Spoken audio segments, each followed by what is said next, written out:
Hello everyone, Father Scott Vanderveer here with another reflection on those deadly sins that we've been thinking about.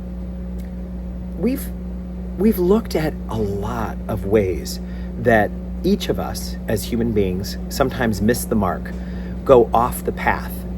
They include things like being angry and wrathful. They include things like thinking we are superior and speaking arrogantly to others. They include things like not telling lies, like making ourselves appear to be something we're not, by being jealous, by being greedy, by engaging in fear that's opposed to faith, by being lustful or gluttonous, or by procrastinating and not doing the things that are important to do. All of those things are things we deal with as human beings, and all of them need to be dealt with in different ways. I recently read the book, The Road to Character by David Brooks. It's a book that he wrote about 5 years ago that talks about how all of us are meant to do battle with the parts of ourselves that are not as they should be. That a lot of us think the great conflict in life is between ourselves, that we're doing battle with others who are opposed to what we most care about. But that's not the great human struggle. The great human struggle is not against others. It's against the unhealthy, unredeemed parts of ourselves.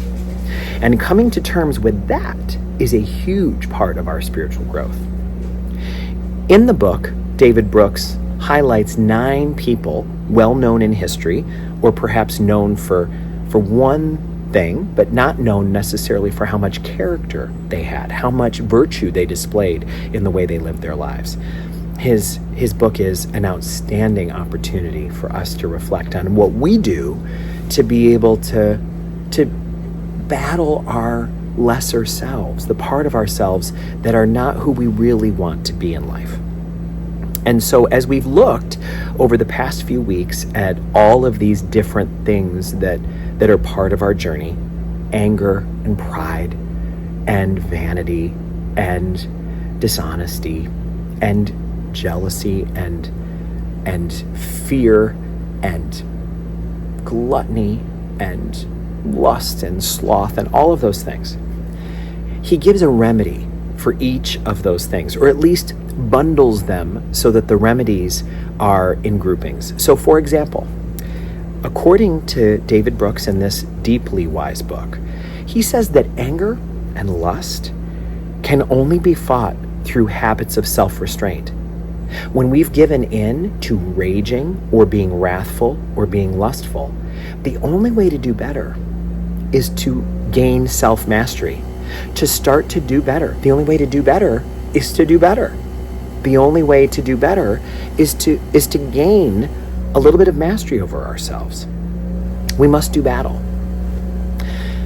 If what we're doing instead is engaging in a sin of pride, where we've either been disrespectful or had a false sense of superiority, or we've mocked people, the only thing we can do there is express sorrow and remorse and humble ourselves before the person.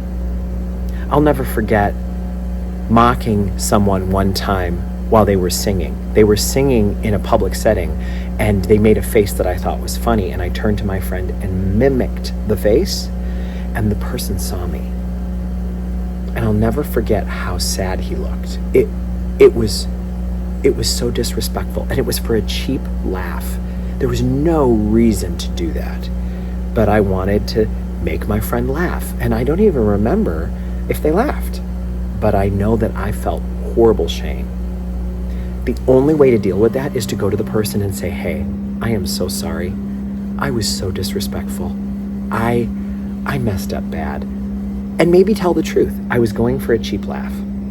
I just wanted to make someone laugh, and my desire to be funny or to be witty or clever all of a sudden temporarily eclipsed my desire to be a good person, and that is wrong, and I am sorry about it.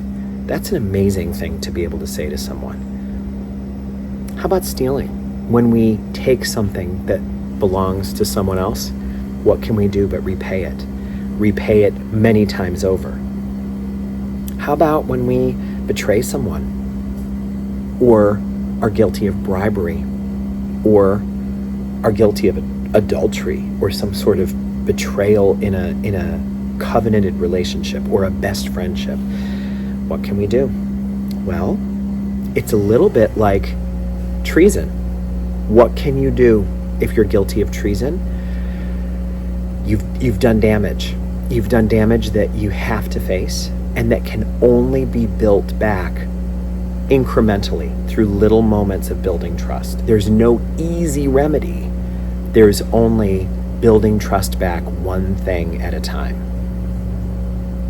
If we have given in to unkindness, we must allow ourselves to be humbled.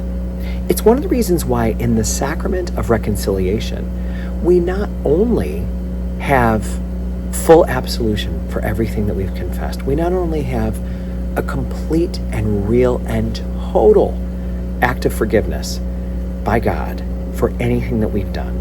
That's what the sacrament promises us. But it also contains a penance, because this is the way it has been explained, I think, really wisely. If two kids are playing baseball and they're in their yard and one hits the ball far and it goes up, up, up and into the neighbor's window, the neighbor may come out, and the young person playing ball could say, "Oh my gosh, I'm so sorry for hurting your window." And the neighbor could look at the window and then look at the child and say, "I forgive you, it's okay." That's real forgiveness. That's real contrition and real forgiveness. But there's still a broken window. The penance is fixing the window. Do you see? So there we are. If we have offended through one of these ways, we not only can seek to be forgiven and ask God to forgive us, forgive ourselves, and seek the forgiveness of another person if that is appropriate and possible, but we have to also be willing to make reparations, to not just use words, no matter how heartfelt they might be, but to actually make a movement in the direction of the healing that's needed. What an interesting thing for us to consider. What an important way for us to make a difference in the lives of others. Thank you for considering these difficult things with me, for looking bravely at your life, holding your life out and saying, how well am I doing at living up to the virtues that I was raised with? How proud would God be of me for how I acted on this day? One woman in a parish I used to serve in told me that her goal is very simple. It's just to make God proud of her every day.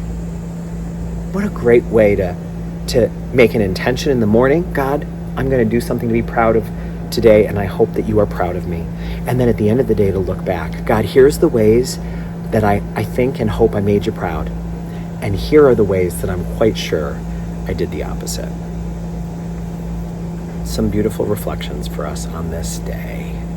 May God bless you in your desire to live virtuously.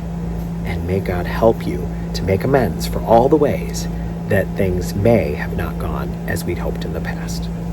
May God bless us all.